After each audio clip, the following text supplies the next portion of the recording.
Bonjour à tous. Eh bien, bonjour Stéphane. Bonjour Eric, merci d'être venu. Ravi de démarrer ce LinkedIn Live sur un sujet qui nous intéresse au premier chef chez Orchestra, c'est la traçabilité des données. La traçabilité des données, c'est un vrai sujet aussi pour les organisations actuellement parce que en face de l'explosion de l'usage de la donnée et notamment par les métiers, eh bien, on voit de plus en plus de traitements de données qui sont faits, de plus en plus de flux de données qui traversent l'organisation et il est nécessaire aujourd'hui de d'avoir une bonne clarté, une bonne visibilité de la production de ces données et des flux de données dans l'organisation.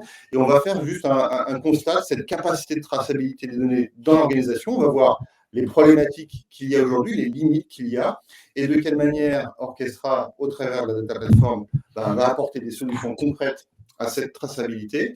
Et on va illustrer par des use cases. Parfait, Eric. Voilà, Stéphane. On peut directement enchaîner. Donc, ce que je vais vous proposer déjà, c'est présenter brièvement en fait avec Crealis. Donc, on est un éditeur français, 25 collaborateurs, 12 ans d'activité. Donc, c'est-à-dire qu'on va parler de ces sujets en fait avec vraiment un regard d'exploitation opérationnelle. Et important, on est une société autofinancée. Donc, on a 3 expertises, hein, on est data et métier, c'est très important. Donc, on connaît les problématiques métiers. On a des approches méthodologiques qu'on a standardisées, qu'on déploie chez les clients, et puis surtout des technologies, et notamment, on est éditeur de la plateforme Orchestra. Donc, on intervient en fait chez un certain nombre de grands comptes, Gare et Connexion, SNCF, W, Francilien, Keolis, Accor, Ikea. Et en fait, ce qu'on fait chez ces clients, c'est on optimise l'exploitation des données opérationnelles. Donc, ça se traduit par plusieurs cas d'usage, comme industrialiser les traitements, les sécuriser les processus dans le traitement de ces données, mettre en production et en qualité en fait les données par les métiers, donc ceux qui sont responsables et autonomes, tracer, c'est le thème d'aujourd'hui, et qui va permettre de rendre cette auditabilité des jeux de données. Thématique associée qui est structurante, c'est la gouvernance des données opérationnelles.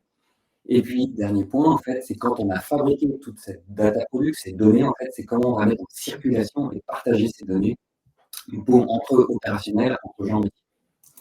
Donc, aujourd'hui, le sujet du thème de ce jour, c'est on a un problème avec les données. Et en fait, le problème est extrêmement simple. On ne les suit pas à la trace. Effectivement, et on va voir en fait dans 2 contextes comment on ne suit pas à la trace ces données. Et c'est relativement compliqué à pouvoir identifier d'une source, etc., jusqu'à son usage d'un point de vue métier et avoir cette continuité dans la communication et cette circulation des données. Sur tout le cycle de vie. Exactement, sur tout le cycle de vie. Donc, là, on a une vision en fait de l'ensemble des systèmes qui vont manipuler, qui vont utiliser de la donnée. Et en fait, on va avoir cette vue parcellaire des données, déjà en démarrant par se dire que au niveau de chacun de ces systèmes, déjà au niveau du stockage, au niveau des applications métiers, finalement, les données, elles vont être créées, elles vont être alimentées, elles vont être stockées. Et aujourd'hui, en fait, si on prend ce prisme de ce regard uniquement sur la partie stockage, en fait, la donnée, elle est bien là, elle est présente. En gros, il n'y a pas trop de difficultés, même si on peut avoir des doutes fondamentaux sur la qualité, etc., etc. La qualité qui est plutôt liée à un usage dans son cycle de vie opérationnel. Idem sur la partie application métier, puis ces données, finalement, elles vont aller être prises en charge par des types de technologies, soit de type ETL, ELT. Donc là, on a fait un inventaire non exhaustif, des technologies qui peuvent prendre ces données pour les traiter et les manipuler.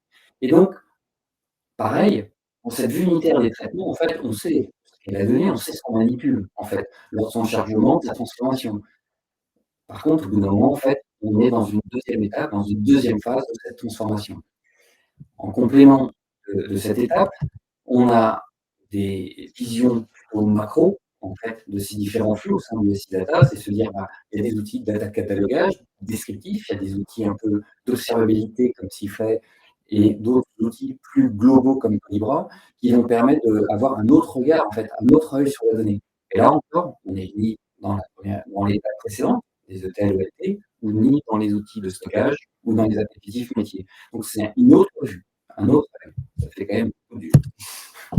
Donc, une autre brique en fait, on se voit surtout dans cette partie BI, solution, qu'on pourrait appeler le mot décisionnel. Donc, dans cette vue d'analyse, en fait, et de restitution des données, là encore, en fait, les gens ont un regard particulier. Et on est dans une quatrième phase de l'exploitation, de l'usage, en fait, de cette consommation de données. Et on peut se poser la question, en fait, finalement, d'où elle vient. Et dernier item, finalement, on se retrouve là dans le dernier un peu de kilomètre, c'est dans cette exploitation et de cette communication de ces données où en fait on va se retrouver en fait dans des outils locaux, Excel, des outils Office ou autres, des Google Sheets, ou dans des outils de diffusion assez classiques dans les grands groupes, tels SharePoint, où en fait dans cette exploitation, le métier en fait là derrière, en fait, il va prendre ces données qu'il a pu recevoir ou qu'il a pu extraire en fait soit des applications, soit des outils de stockage en fonction des technologies qui lui sont mises à disposition, ou à travers des outils décisionnels, et ben là, il va exploiter la donnée. On va encore, on dit comment on va retracer ça par rapport à toute son origine. Donc, en conclusion, qu'est-ce qu'on s'aperçoit? C'est au fil de l'eau, dans ce cycle, avec cette vision parcellaire de données, en fait, on a perdu totalement cette traçabilité dans son cycle de vie au travers du SI. Et en fait, c'est presque une évidence. Et aujourd'hui, en fait, il est extrêmement complexe, tellement il y a d'étapes, de phases de transformation et d'utilisateurs, de consommateurs de la donnée en fonction des technos, en fonction des métiers, donc des métiers techniques ou des métiers plutôt proches en fait des opérateurs tels comptables, contrôleurs de gestion, marketing, etc. Donc des gens très métiers. En fait, chacun a son prisme, chacun a son regard, et in fine, en fait, on perd cette trace de quelle était son origine. Et on peut même se poser la question entre à l'initialisation dans le stockage, on ne sait pas forcément quelle va être son exploitation de cette donnée. Okay. C'était le premier problème. Mais on en a un deuxième, qui est encore plus compliqué. C'est on trace encore moins les données sur le dernier kilomètre. Alors l'expression du dernier kilomètre, nous, on la trouve intéressante parce que c'est un sujet en fait, qui existe un peu partout. Donc on peut l'avoir dans les infrastructures télécom, on a le backbone, puis après, au fil de l'eau, en fait, ça arrive jusqu'à la petite antenne du téléphone mobile qui va émettre, qui va permettre d'avoir cette connexion. En fait, les backbones, c'est toujours presque entre guillemets plus simple à construire. Par contre, le dernier kilomètre dans la téléphonie, c'est difficile. Idem dans l'électricité. Il y a les infrastructures RTE, idem dans la logistique, où on va se retrouver finalement avec, à la fin, maintenant, des véhicules qui vont transmettre en fait le colis.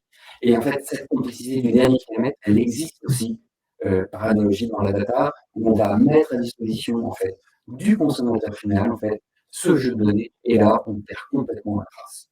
Donc pour ça, en fait, on peut se poser la question comment faire. Donc, alors, quelles sont aujourd'hui en fait, ces problématiques autour de cette perte de traçabilité et dans quel contexte en fait ça s'intègre? Donc déjà, on va avoir une problématique d'un défaut de fiabilité, puisqu'on peut se poser d'où ça vient. Donc là, dans ce petit arbre, dans ce circuit, on pourrait prendre n'importe quel point d'entrée, puisque tous ces problèmes existent. Donc là, je démarre par le défaut de fiabilité. Hein. Tout à fait. Et donc là, on est dans un contexte de production, notamment par les métiers aussi, qui exploitent beaucoup la donnée et de plus en plus par les moyens locaux. Exactement. Là, on est vraiment dans la finalité, l'utilisateur qui doit répondre à son analyse, fabriquer ses besoins, à son reporting pour son directeur financier, à sa vision en fait, de sa capacité de production, etc., opérationnelle. Donc, on va avoir des défauts de fiabilité à travers ces moyens locaux, probablement une perte de temps, puisque ce ne sont pas forcément les technologies adéquates qui vont traiter la matière première de la donnée en fait, avec les bons systèmes. Puis quand il y a des erreurs, il y a du retraitement derrière. Exactement. Ouais. Perpétuel. Donc, et on peut encore, comment peut-on identifier les erreurs? Ouais. Donc, en fait, si vous regardez en fait, les erreurs les plus grossières, vous regardez les 6 plus grosses erreurs avec des outils et des moyens locaux, par exemple comme Excel, on retombe sur des grands groupes qui ont perdu des milliards, en fait, parce qu'il y avait une petite erreur de copier-coller. Donc là, en fait, ça crée en plus une inquiétude, un manque de sérénité sur les utilisateurs qui vont produire ce résultat. Donc, en même, cet utilisateur va avoir une dépendance. En fait. Il va être dépendant. C'est-à-dire que la personne va avoir pas forcément partir quand il souhaite, comme le VPN, il va se connecter, etc., etc. En complément, un manque de gouvernance. C'est-à-dire, c'est dire, est-ce que ces produits, c'est validé, c'est certifié, c'est approuvé dans un dispositif? Est-ce qu'on connaît les règles? Est-ce que c'est quelque chose qui est vraiment du shadow data total ou pas? Est-ce que c'est complexe? On n'a aucun pilotage. Et donc, notamment aussi, on va retrouver cette traçabilité existante. Voilà. Aujourd'hui, quelques chiffres. Donc, pour illustrer cette situation et ces risques. Hein. Exactement, voilà. Exactement. Donc là, on prend des exemples en fait, qui sont montés, qui sont assez connus dans les études des différentes sociétés de conseil, dans les partenaires, etc. En fait, on sait que tout le monde utilise, entre guillemets, le tableur Excel. 82% des entreprises utilisent Excel de manière très régulière. Et c'est à travers en fait, ce dernier kilomètre Excel en fait, que les décisions les plus importantes, des fois, dans l'entreprise sont prises. Ce qu'on retrouve finalement dans le deuxième indicateur, 78% des décisions sont prises en fait, sur la base de tableurs, et ce qui est logique et ce qui probablement va rester encore un certain temps. 2/3 des entreprises ne documentent pas suffisamment leur processus. Alors, quand on travaille sur des tableurs, sur des moyens locaux, en fait, le processus, on dit il n'existe pas. Mais en fait, si, il existe. C'est je prépare une information, je mets des pauses dans un mail, j'appuie sur le bouton, je suis envoyé. Là, il y a un début de processus, puisque c'est j'envoie l'information à un ou N acteurs. Et donc, ce processus, il faut aussi qu'il puisse être documenté, parce qu'in fine, on attend peut-être d'un acteur un retour de validation, de qualification sur les résultats par rapport à la qualité, par rapport à la gestion. De nombreuses erreurs dans les tableurs, c'est assez fréquent, c'est difficile à identifier. Et puis, en fait, finalement, on peut se poser la question si les entreprises font vraiment confiance au résultat final et comment on peut corriger ces informations et à quel moment. Donc, là, on a en évidence finalement cette importance du shadow data.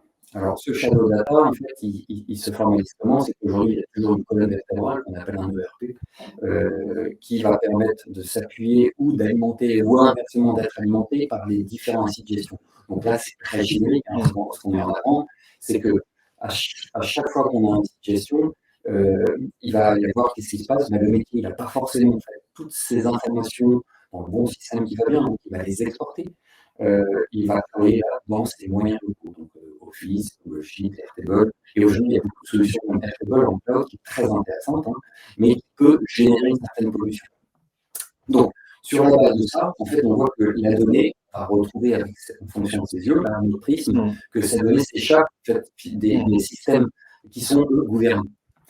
Donc, quelles sont les incidences, quels sont les impacts? On va retrouver en fait, ce problème de traçabilité, problème de qualité, perte de connaissances, de temps, des données, on ne sait pas si on les perd, voilà, donc, il peut y avoir, par exemple, dans le cadre de la facturation, on ne sait pas forcément si on a bien facturé tout ce qui a été contractualisé.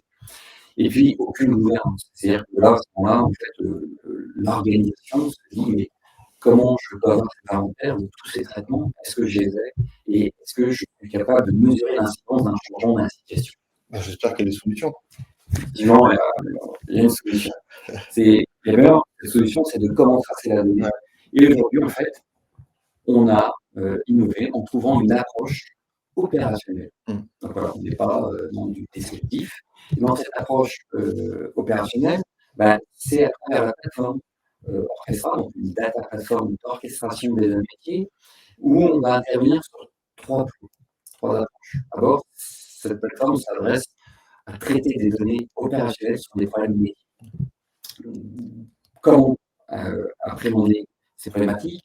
On va transformer cette problématique dans un pipeline de données, donc on va l'industrialiser, on va le robotiser grâce à ce framework qu'on appelle Orchestra.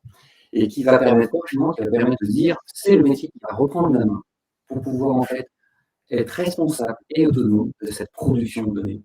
Et en fonction de la qualité du traitement, des résultats, la personne va pouvoir y intégrer une gouvernance opérationnelle et grâce à cette gouvernance, il va pouvoir avoir une posture sur comment j'autorise cette circulation de la donnée.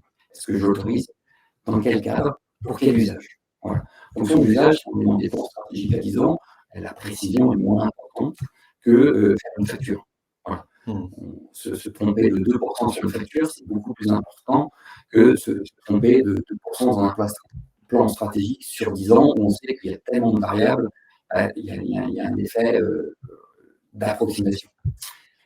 Donc, cette plateforme, on a mis en place une killer feature qui est de étiqueter la donnée à travers cette plateforme.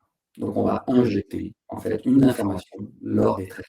Et donc, on va vous expliquer en fait comment se déroule ce procédé de fabrication bien particulier.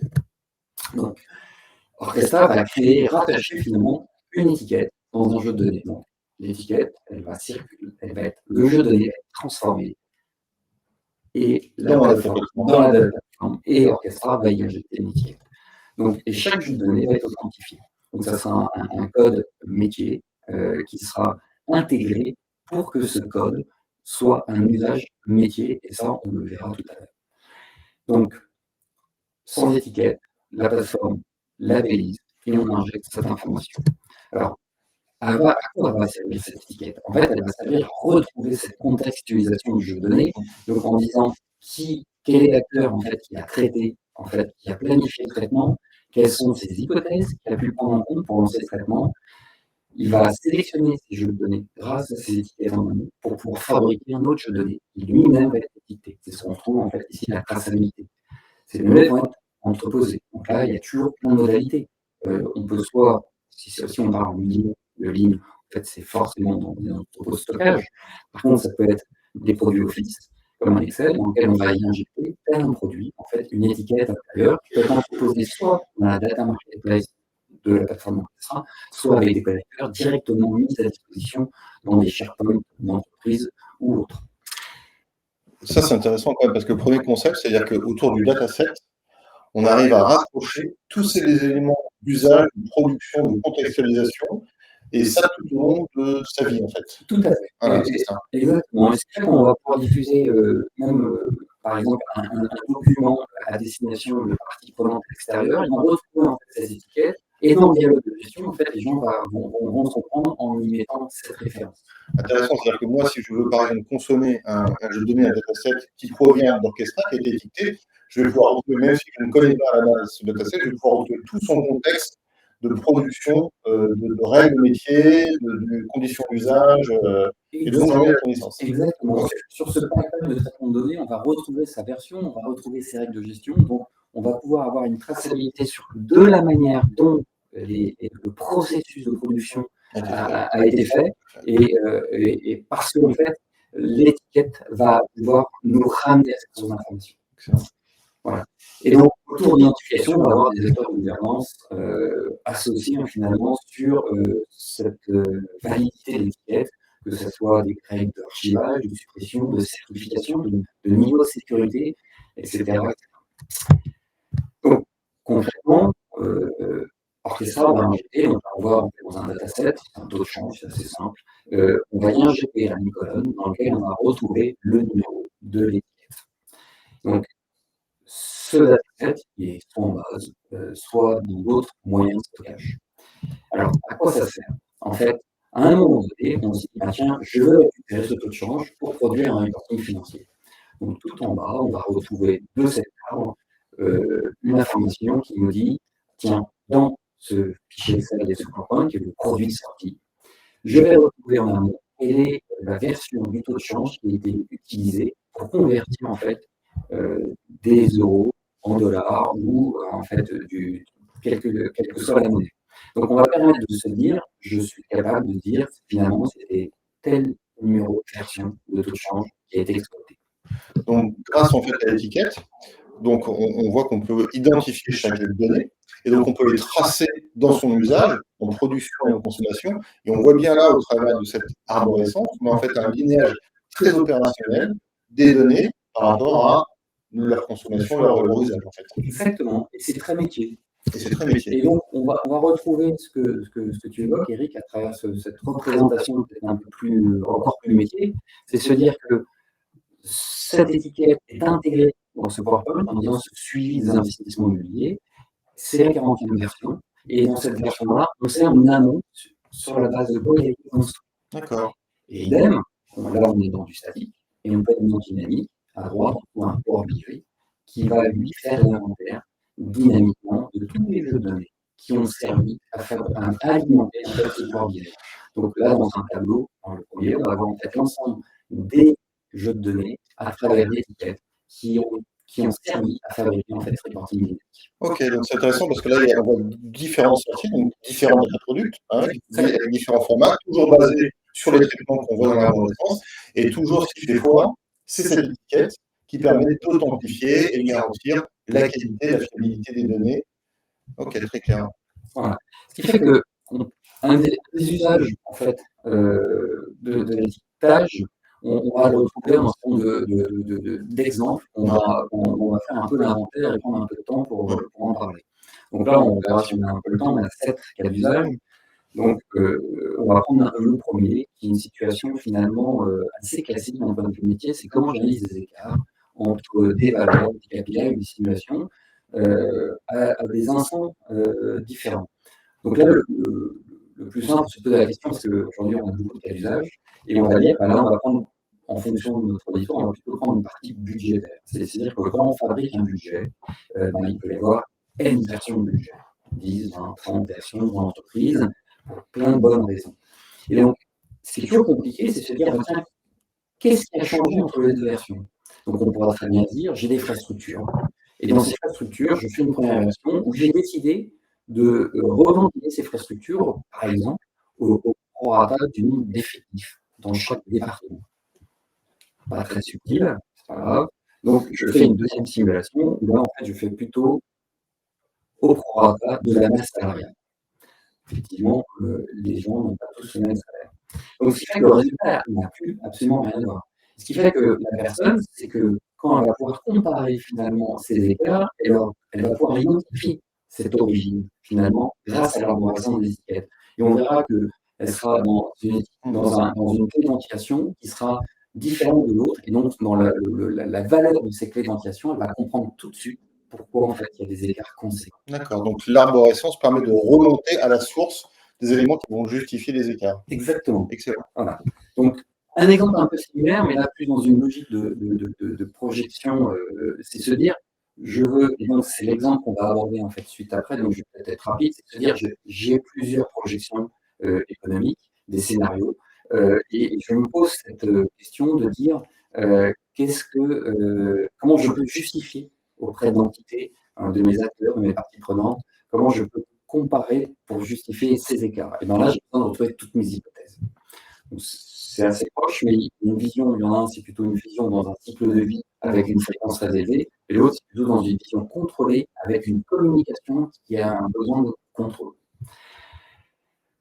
Autre thématique, donc l'observabilité au plus près. Donc, ce qu'on pourrait appeler une gouvernance. Donc, là, l'étiquetage, elle va permettre quoi? Elle va permettre de mesurer et de comprendre en fait les données opérationnelles de manière transparente et efficace.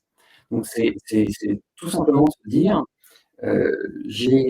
par exemple, j'ai une information qui est de me dire, je peux avoir des mesures de taux de complétude dans un ensemble de jeux de données, et je vais pouvoir dire, tiens, par rapport à chaque jeu de données, par rapport à chaque version, je vais avoir des indicateurs de mesure en fait des données opérationnelles. C'est-à-dire, je dois avoir 100 valeurs complètement saisies à 100%.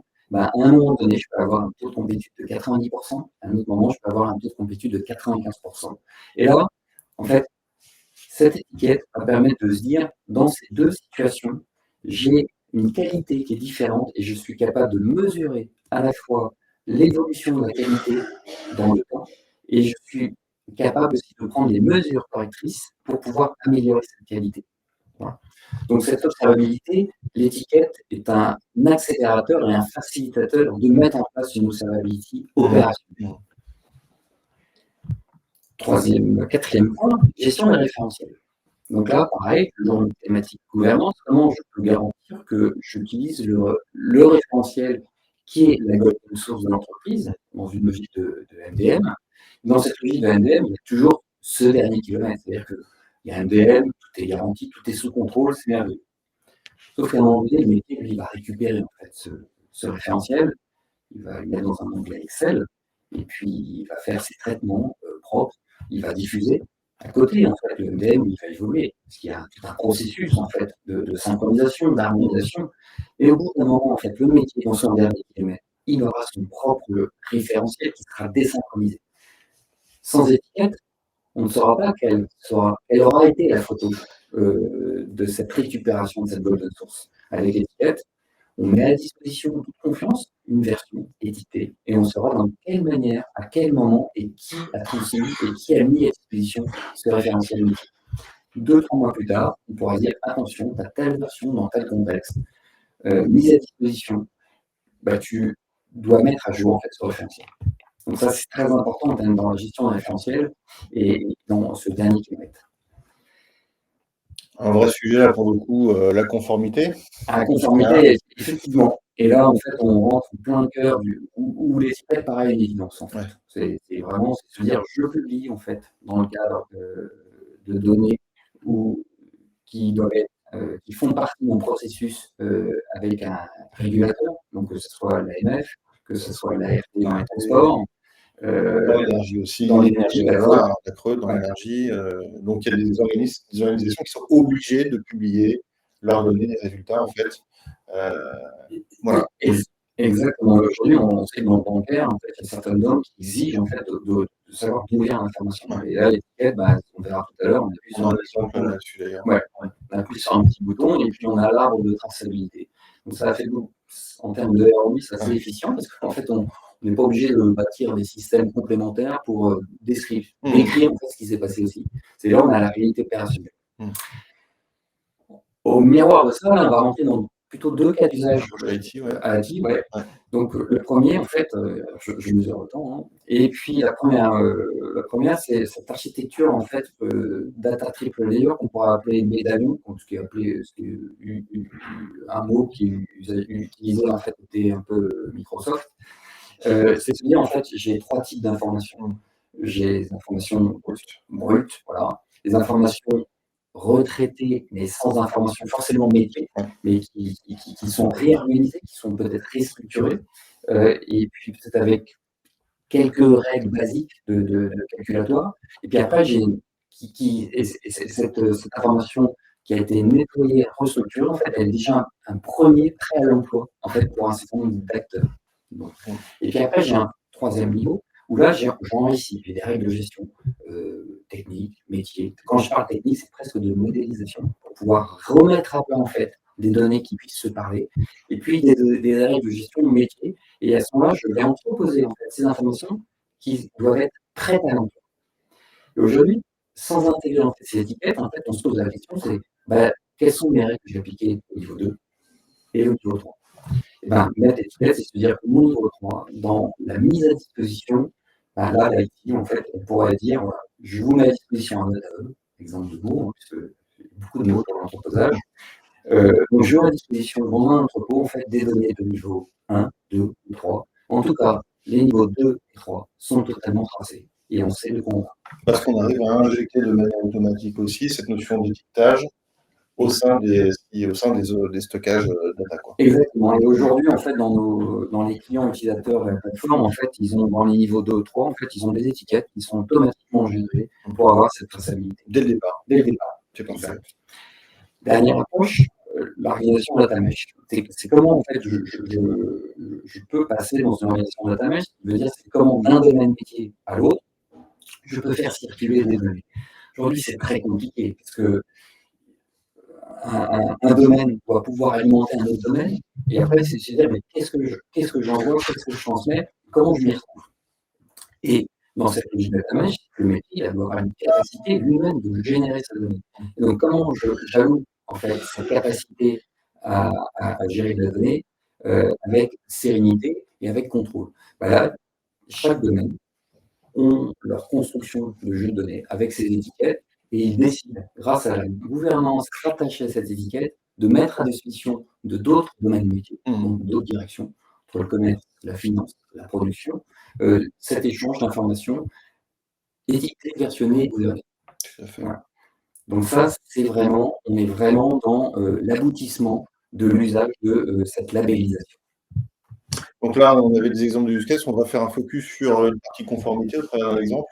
Tout à fait. Parfait. Et on va prendre un client connu, je pense, la SNCF, qui aujourd'hui en fait a ce système de fabrication de traçabilité. Donc en fait, on va remonter dans le temps, dans la tarification 2017, où on va se dire comment je fabrique finalement le prix d'un train qui part d'une gare. Donc ça, c'était le sujet. Donc c'est le sujet de production d'un catalogue de prix. Oui, c'est ça. Exactement.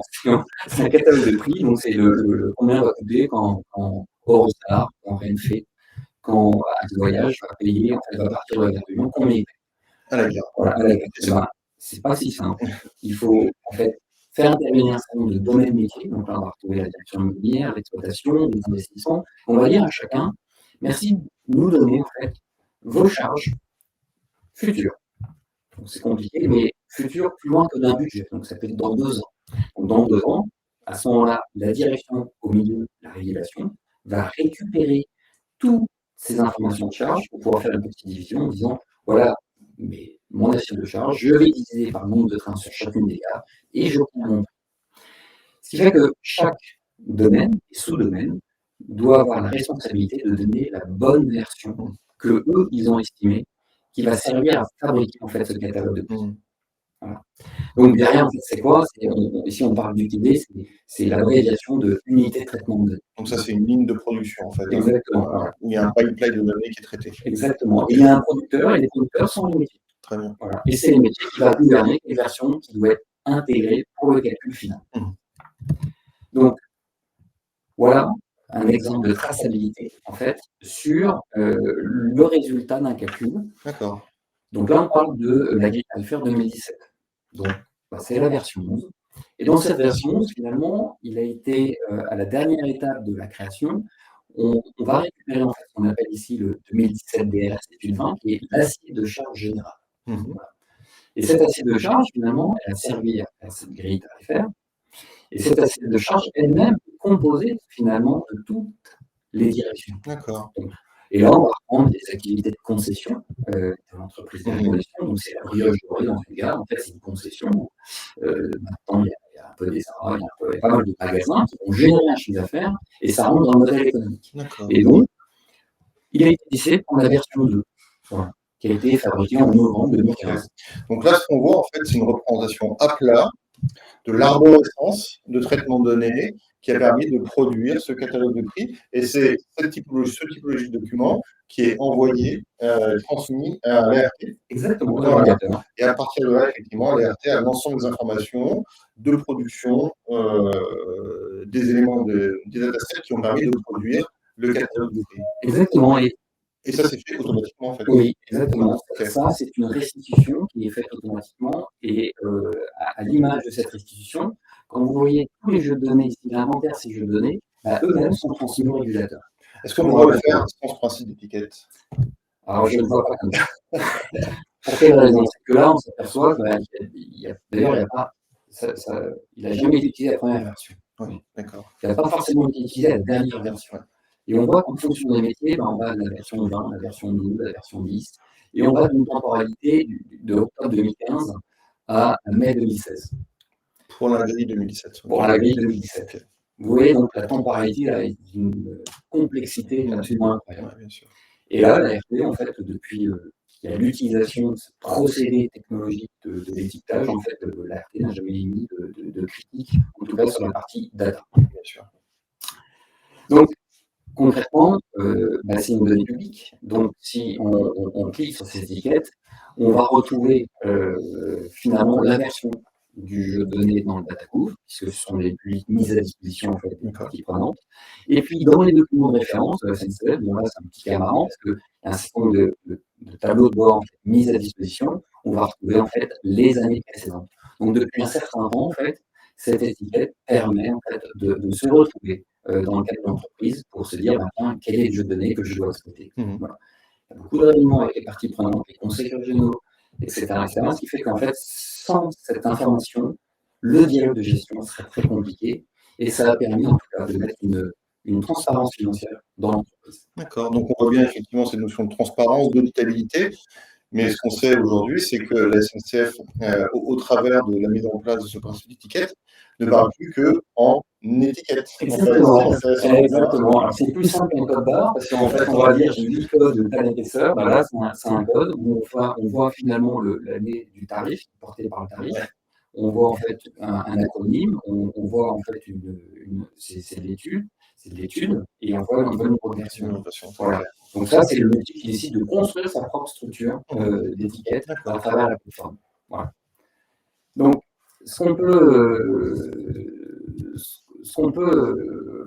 peut voir, en fait, c'est que ça va être Orchestra qui va organiser en fait la traçabilité au sein du système. D'accord. Donc, derrière, en fait, c'est assez simple, en fait, il n'y a pas grand-chose à faire.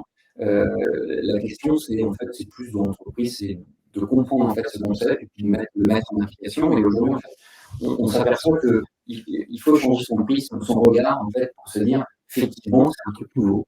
Comment je peux l'appréhender? Voilà, c'est une nouveauté. Donc, quand on positionne finalement Orchestra, par rapport à l'écosystème classique qu'on avait pu voir,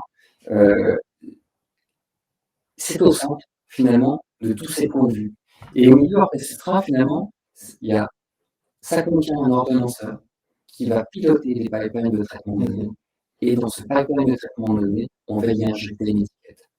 Cette étiquette, en fait, ça va permettre d'appuyer des fonctionnalités qui aujourd'hui ne sont pas existantes sur le marché. C'est un data lignage opérationnel, d'ailleurs sur le contenu, non pas sur le descriptif du cycle technique de l'infrastructure, et c'est vraiment dans le contenu.